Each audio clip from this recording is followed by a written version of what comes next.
Now, here is the best part. You have a head start if you are amongst the very young at heart.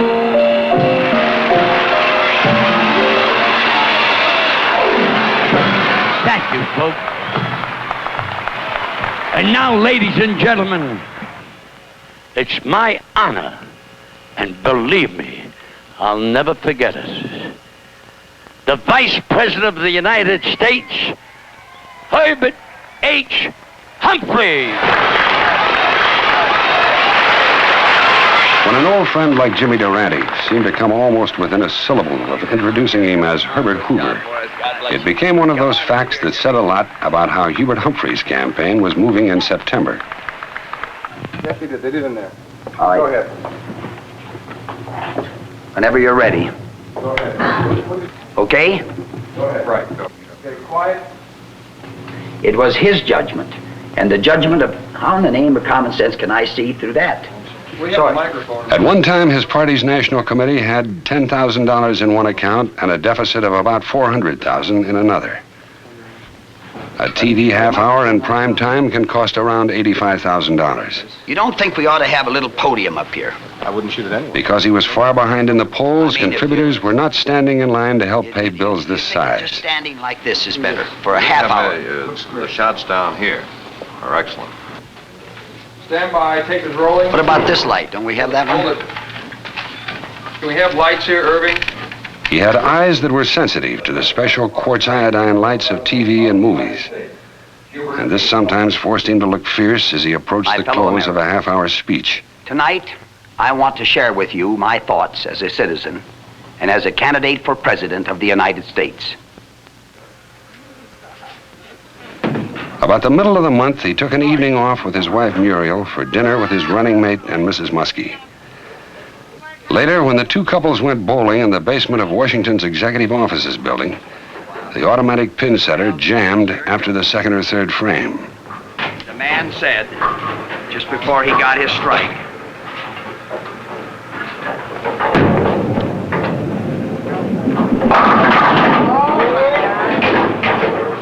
Nine. You got it. Uh-oh. Yeah, let's go up here and see what's wrong. Watch it.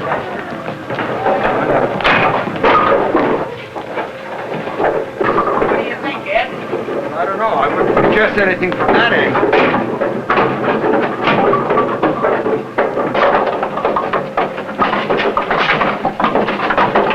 How do you like that, Eddie? Good. Yeah, now. Okay. All is well. Thank God, there's one problem we solved today. Yeah. Temporarily. Well, that'll work. Who says that the age of automation has got us stymied? Never. We're very proud of you. We thought we had lost. I sort of have, in all of my thinking, I say the year 2000. I want to live that long. I really do, just to see what's going to happen. I'll be 88 or 89 years old in the year 2000. I think I can make it. And I want to be able to, I want to keep in mind that everything that I do as a public official, whatever capacity, but surely if I'm president, will affect the lives of people who live at the year 2000. And a majority of the Americans that we're talking to today that are living at this very moment will be alive in the year 2000. So it's not wrong for a president to be thinking about what kind of an America is there going to be in the year 2000. And when he makes a decision, he better be thinking about that, because a majority of the people that he serves in 1969, 1970, 1971, 72, the next term of the next president, will affect the lives of a majority of the people who are alive right now in the year 2000. So I'm a 2000-year man. I'm not going to be thinking about, everybody wants to argue about what we did in 1966. I can't do one damn thing about that. That's gone. There's nothing that you can do about it except to get into a fight. It's a good debating point. You can always debate about what you should have done. This shoulda club, it's got more members than almost the human race. Should have done this, should have done that. And the coulda club, I could have done this and I could have done that. The question is, what are you going to do? And what are you doing now? And I think if we can get people to project themselves and their thinking, their plans, their hopes, down the line, down that post, down in way, to the next decade, that's what's going to make the difference in this country.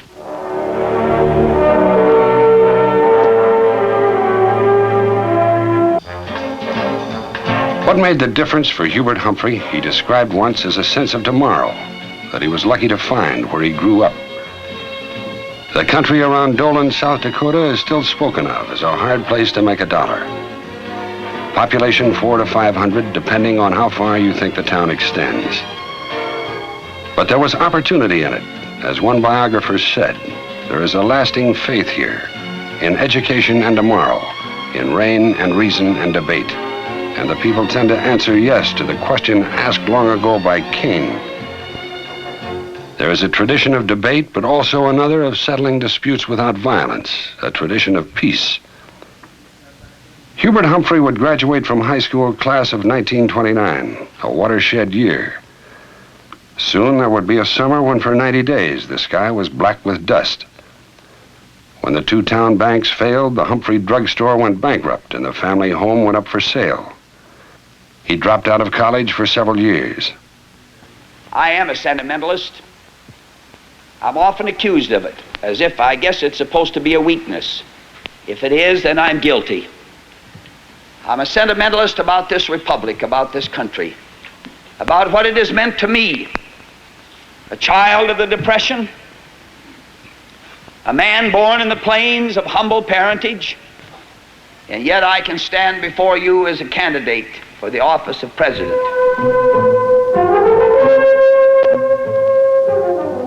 An old friend, George McGovern, grew up about 100 miles away. This guy feels these things in his guts. When he speaks out about the problems of the poor, or the problem of the guy out on the land, the farmer on the land, he's talking from memories that are very vivid. The lessons that we learned from the Depression in the 1930s will still serve us well in the 1960s. And Hubert Humphrey learned those lessons out here in the school of hardship. He learned the importance of having people in public office who have a heart that beats for the ordinary citizen. And we still need that kind of compassion today just as desperately as we needed it in the 1930s. The Prairie passed many other qualities to its graduates. Within little more than a decade after leaving Dolan, Hubert Humphrey was a young mayor of Minneapolis, supplying a hard-boiled kind of leadership that cleaned the corruption from a major city. And we on the police department had just about given up hope of ever having a mayor who would have the guts and the honesty to clean out that situation. So when young Humphrey came along, I think he was 30, 31 or 2 years old, something like that. So we went to work and we closed Minneapolis tight. And I like the cut of his jib. Now anyone who thinks that it doesn't take guts and it doesn't take honesty to smash a multi-million-dollar racket in a large city had better guess again. Humphrey had the guts and he had the honesty, for which I will eternally admire him. It's a wonderful thing to live in a country that offers such opportunity. But my friends, it hasn't offered that same opportunity to everybody. And what Lincoln was trying to teach us was that we must open the gates of opportunity. That it wasn't good enough just to have some of us who had a chance. That every man must have a chance. The mayor police chief Ed Ryan admired soon announced for the Senate at the 1948 Democratic Convention. He spoke of an old issue in a way that set his party on a new course and started some members of it on a walkout that has lasted to the present day. It is still his most famous speech. Of the civil rights which we have mentioned in the minority report. To those who say that we are rushing this issue of civil rights, I say to them, we are 172 years late. To those who say that this civil rights program is an infringement on states' rights, I say this, the time has arrived in America for the Democratic Party to get out of the shadows of states' rights and to walk forthrightly into the bright sunshine of human rights. Well, as we approach the last few weeks of this presidential campaign, I believe that the Republican candidate owes it to the people to come out of the shadows.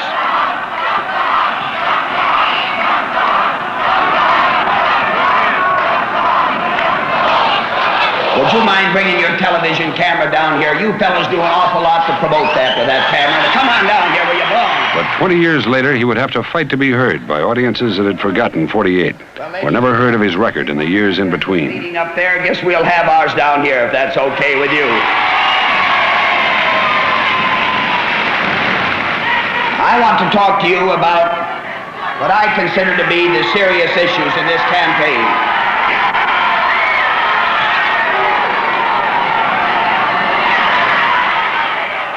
In September, there would be times when the Democratic dialogue he spoke of looked like a one-way street.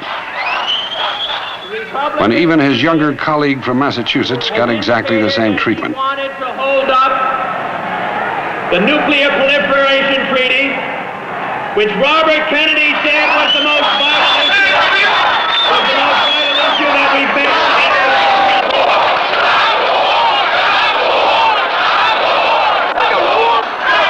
But the shouting had results that were helpful. It tended to bring back into public memory a Humphrey record that has been called one of the most outstanding in the history of the Senate. On civil liberties, civil rights. I've had many people ask me how I got interested in civil rights. I said, well, just because I'm a person. I didn't feel it was necessary to go to college to get interested in civil rights. Yeah. In fact, I never ever heard a bigoted statement in our family. It's really a fact that we were just brought up to respect people. My dad used to tell me that the lowliest man in town might be the man that you need someday. He used to let me believe that the people were basically good and that you ought to look for the goodness in them. So I've had lots of these intellectual friends of mine come to me and say, well, now, where did you get this stimulus for the civil rights? And I said, I got it when I was born. I guess we just were brought up to believe that people are people. At Waverly, Minnesota, on the shores of a small lake, is the home where some of the landmark accomplishments of the past 20 years have been talked over through the nights before finding their way to the floor of the Senate.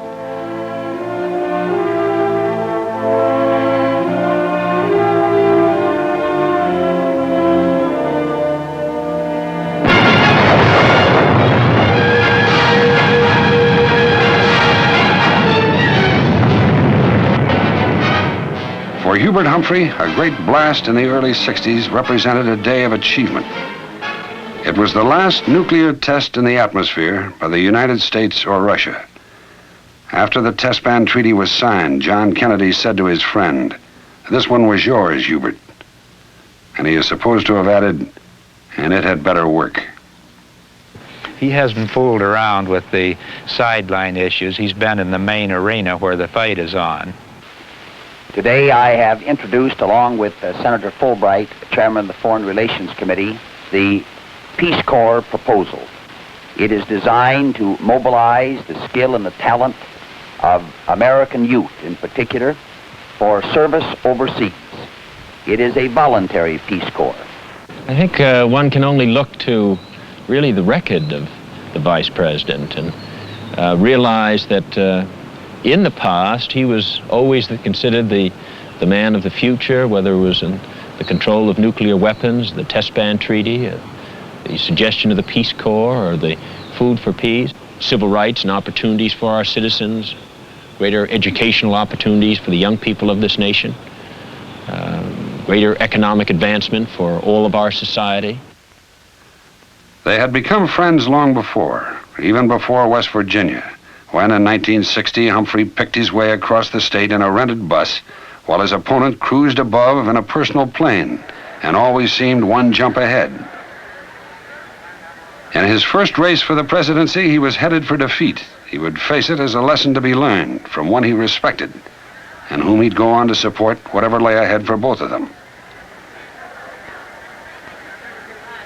no one worked harder for the success of the ticket in Minnesota than Hubert Humphrey, and no one championed the programs of President Kennedy with greater ardor and commitment and belief in the United States Senate than the whip of the United States Senate, Hubert Humphrey.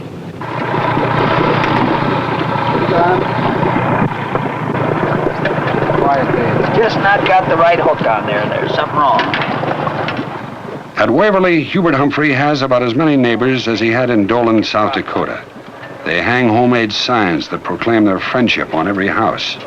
And they know who occupies a special place in his life, a granddaughter named Vicky. When you have granddaughters, fellows, they all go out fishing at the same time. You're lucky if you got anything left. But it's all worth it. Oh, Grandpa's girl. I guess we're not going to get... Well, Vicky was born on the night of my re-election for the third term in the United States Senate. And, of course, we were waiting that wonderful event. My daughter is very dear to me.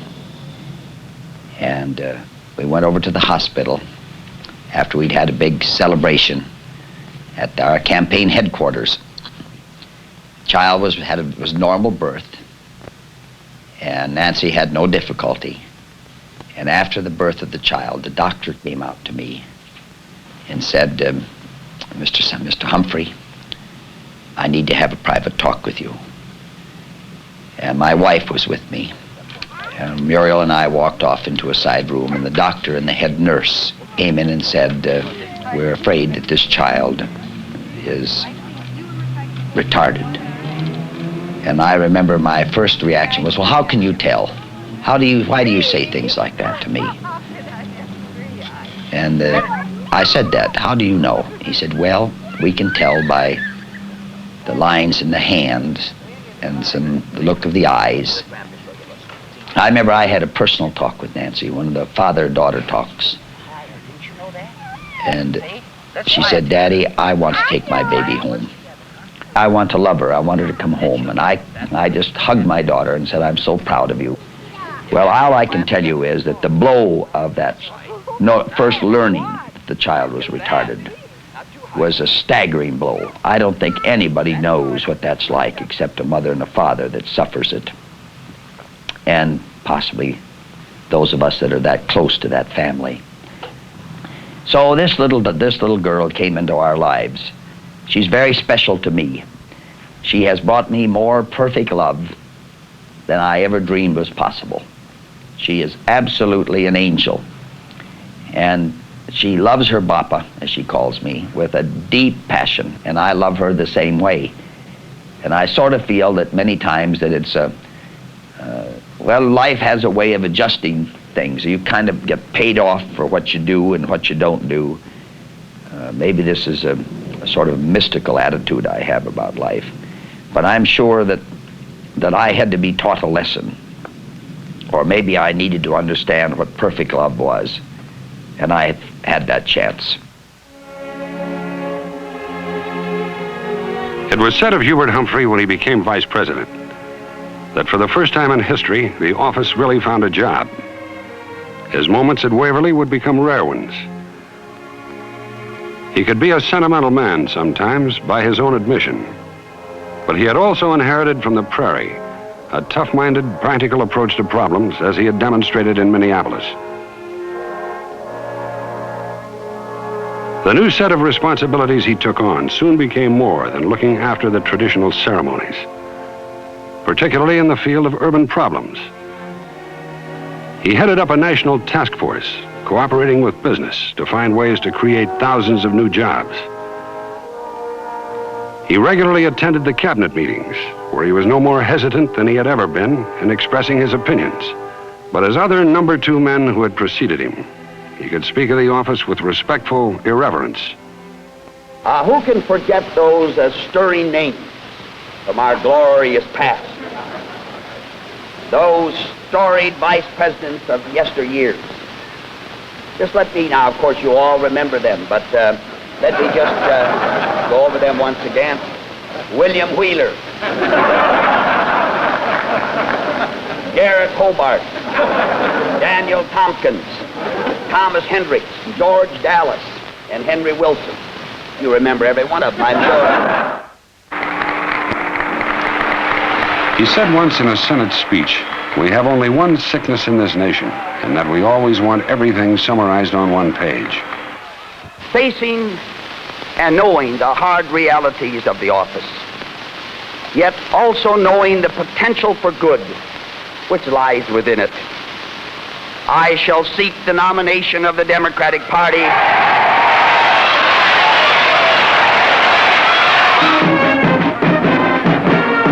The list of legislation for which Hubert Humphrey provided leadership covered so many pages it was easy to forget. But in a difficult year, he would find that people began to remember.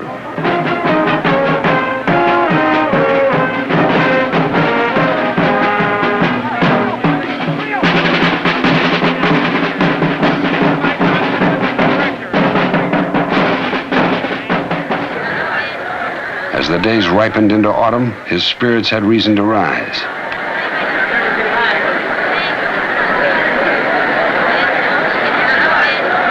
Remember his leadership to establish the Peace Corps, the Job Corps, the Test Ban Treaty.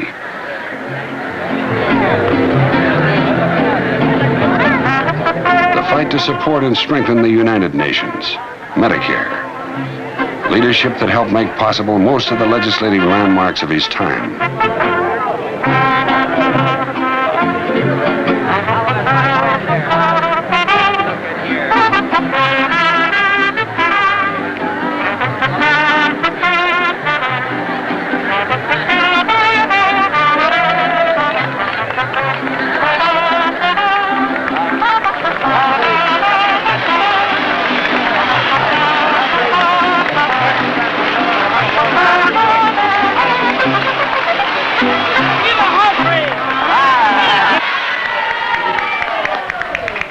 Damas y caballeros.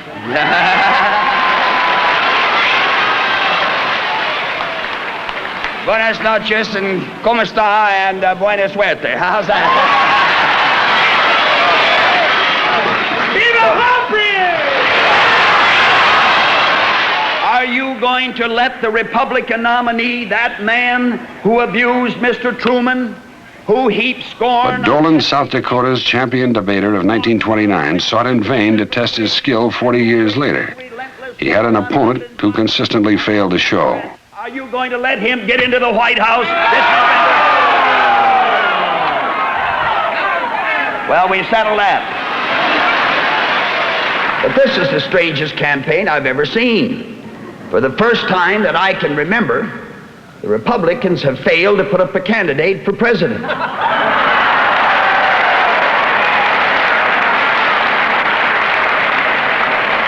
I know that the name of Richard Nixon will appear on the ballot this November. But the question is, where is Richard? Has anyone heard him speak out clearly on a single major issue before the American people this year? Has anyone heard him take a clear stand on human rights, on education, on Medicare, on Vietnam? The presidential eagle has his wings up here like that. Strong, clear-eyed, beautifully feathered bird. And in the claws, one set of claws, are the olive branches, which represent the desire of this nation for peace. And the other set of claws is a group or a bunch of arrows representing America's constant preparation for national defense and national security, our strength. And they're balanced off. That's the presidential seal. I've got to looking at it so much I began to like it. And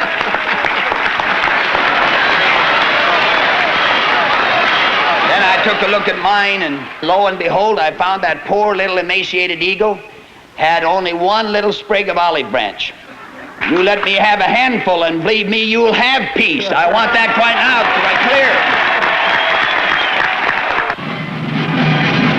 By October, the automatic pin setter had long since been repaired for good, but his chances to use it were gone until after November. So So were visits to Waverly and grandchildren and a tangled fishing line. But there were some signs the poles were shifting. It was autumn. The temperature was warmer than late August. The small crowds of the summertime had grown to thousands as Americans learned of his vision for the future of the nation. They were taking a second look at Hubert Humphrey, a man they had known so long as perhaps to take too much for granted. There were signs of a change.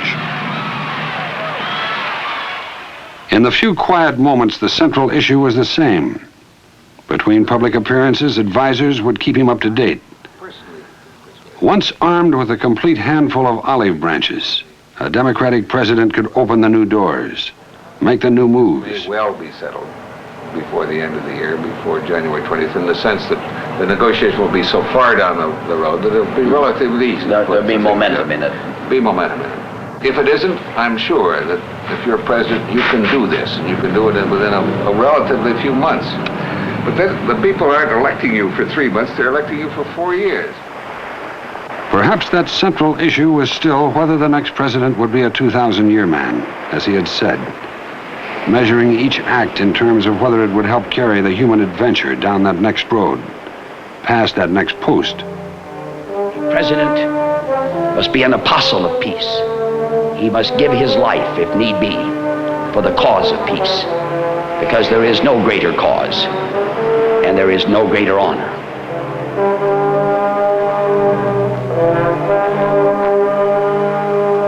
It is no secret to you that my life has been one that has been dedicated to the works of peace, the Peace Corps, the Nuclear Test Ban Treaty, Food for Peace, the Disarmament Agency, the Nuclear Non-Proliferation Treaty. These are the hallmarks of a career. And ladies and gentlemen, I put as the top item on my agenda, when I become your president on January the 20th, 1969, I put at the top of the list to find a way to end this war and to make this country once again united.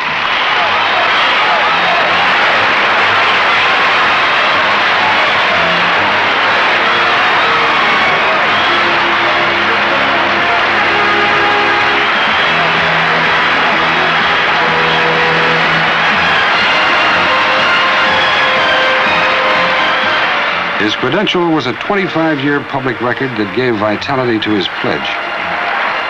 A record that was a guarantee of the change the times demanded.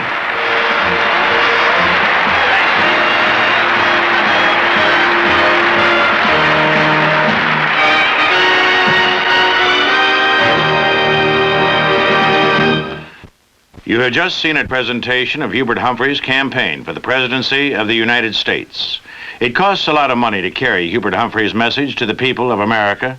If you share Hubert Humphrey's desire for peace at home and abroad, for full employment, Medicare, Social Security, aid to education, and passage of the treaty to ban the spread of nuclear weapons, you can help by sending your contribution to Humphrey Campaign, Post Office Box 1969, Washington, D.C. The preceding recorded broadcast was furnished and paid for by Citizens for Humphrey Muskie on behalf of the candidacy of Hubert Humphrey for the office of President of the United States.